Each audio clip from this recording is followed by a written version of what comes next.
Hello, my name is Sayan, and today I'm presenting you my project Samanvaya. So this is a project about UBID platform. So let me first get the business. So I'm seeding some 30 businesses for testing our data. Here you can see. So now the 30 businesses has been created. If you go to the dashboard, you can see total UBIDs, the active business and pending review, and the orphan. So you can run the classifier, and you can see the classification being run.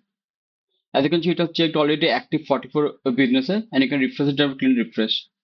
You can go to the EBID and you can see all the businesses registered, like active, which are the dormant ones, like labor, factories, and all. If you click on any of the businesses, you can see the details of the businesses, the PAN number, and the GST numbers has been registered.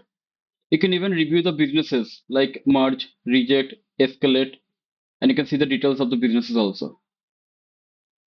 So here you can see no decision has been taken and unmatched events are there. You can even find the businesses like for the status of the business, you can see which are closed or which are in. I think we don't have any closed business right now, orphan businesses.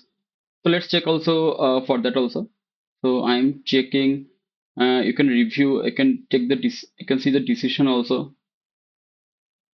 So let me check the query builder. So let's go to the dormant one and check in a department. Like I want to see the labor department if there are dormant businesses. You can even enter the pin code to check for and trading. So I'm running the query with these parameters only for right now.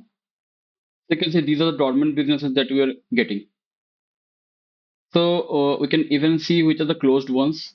And department can be any, or you can check for shop establishment. You can see no result has been found. So you can check for any. Let's see how many is closed. Okay, there are no closed business. You can see the active ones also. So I'll check on around KSPCB. So see here the businesses I'm listed here. That's all. Thank you.